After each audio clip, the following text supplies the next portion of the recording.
এই গোটেই বিষয়টো এটা পৰিতাপৰ বিষয়। ইতিমধ্যে জিলা প্ৰশাসনে সেই তাত যেটো কনষ্ট্ৰাকশন হৈছিল ইতিমধ্যে বন্ধ কৰিছে। আমি জিলা প্ৰশাসনক ধন্যবাদ জনাইছো। যেহেতু আমাৰো দৃষ্টিগোচৰ হোৱা অলপ পলম হৈছিল, যেহেতু তাত এক আভা নাম জড়িত হৈ আছে। আভাটো এটা মেডিকেল ৰিলেটেড শব্দ আছিল, কিন্তু আমি সবিশেষ জানিব বিচৰাত আমি গম পালোঁ যে সেইটো আভা এটা অখ্যাত NGO। সেই অখ্যাত NGOটো বিশেষ ব্যক্তিৰ দ্বাৰা পৰিচালিত হৈছে বুলি আমি গম পাইছোঁ।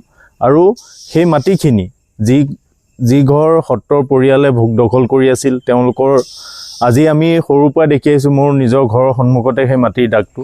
গতিকে সেই অখ্যাত NGOটোক এমাহমানৰ ভিতৰতে কিদৰে ৰাজচক্ৰ কাৰ্যালয় এখন চাৰ্টিফাইড কৰিব পাৰিছে যে তেওঁলোকে দখল কৰিছে বুলি। গতিকে এই গোটেই চক্ৰটোত এটা বৃহৎ কেলেংকাৰী জড়িত হৈছে, গতিকে ইয়াৰ এটা উচিত তদন্ত আমি দাবী জনাইছোঁ। আৰু ইয়াৰ লগত যিসকল জড়িত, যদি কোনো স্থানীয় ব্যক্তি জড়িত আছে, কোনো মণ্ডল গাঁওবুঢ়া কানুন গগৈ জড়িত আছে, গোটেই প্ৰক্ৰিয়াটো এটা তদন্ত হ'বৰ বাবে আমি আপোনালোকৰ জৰিয়তে আহ্বান জনাইছোঁ। আৰু উক্ত মাটিখিনি ইতিমধ্যে অসমৰ মাননীয় মুখ্যমন্ত্ৰী মহোদয়ে মাজুলীত এখন চিকিৎসা মহাবিদ্যালয়ৰ কথা ঘোষণা কৰিছে, আৰু সেই মাটিখিনি হস্পিটেলৰ বাউণ্ডেৰীৰ কাষতে। গতিকে তেনেদৰে এটা অখ্যাত NGOক মাটিখিনি প্ৰদান কৰাটো ৰাজচক্ৰ কাৰ্যালয়ৰ দুৰন্ত বহুৱামি হৈছে।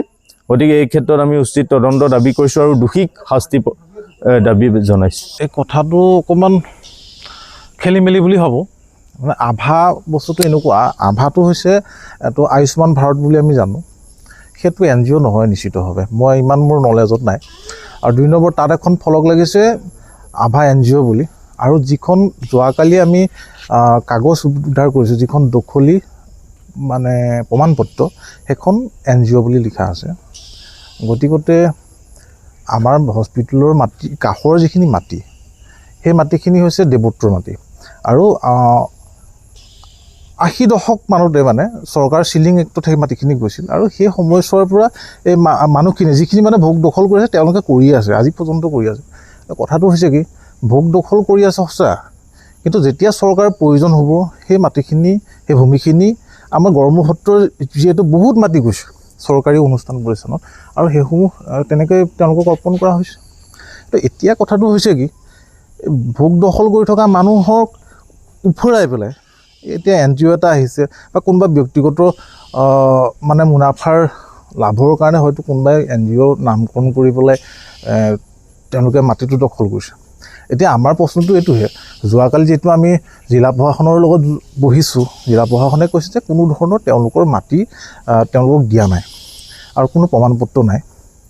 কালি ADC গৰাকীয়ে কৈছিল, মই পাহৰিছোঁ তেখেতৰ নামটো, কিন্তু কথাটো হৈছে কি, তাৰ পাছতে কিন্তু আমি এই কাগজখন আমি উদ্ধাৰ কৰিবলৈ সক্ষম হৈছোঁ।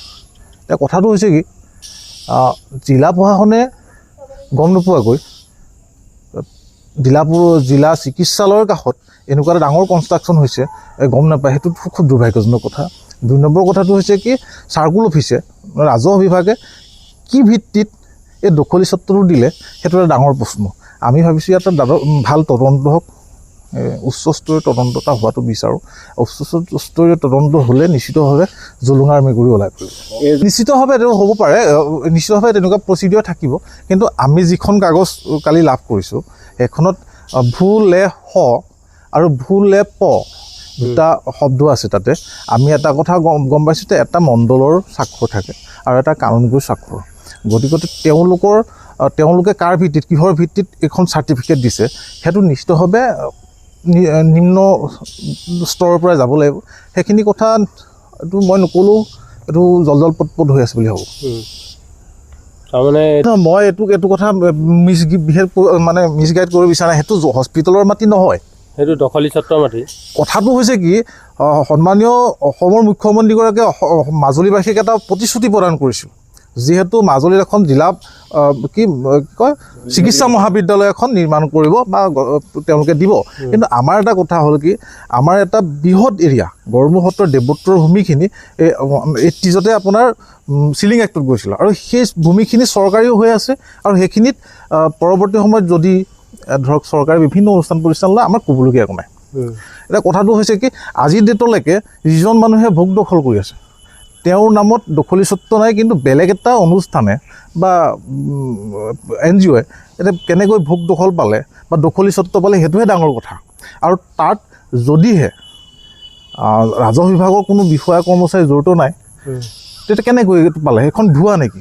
এই গোটেই কথাবোৰ এটা তদন্ত হ'ব লাগে।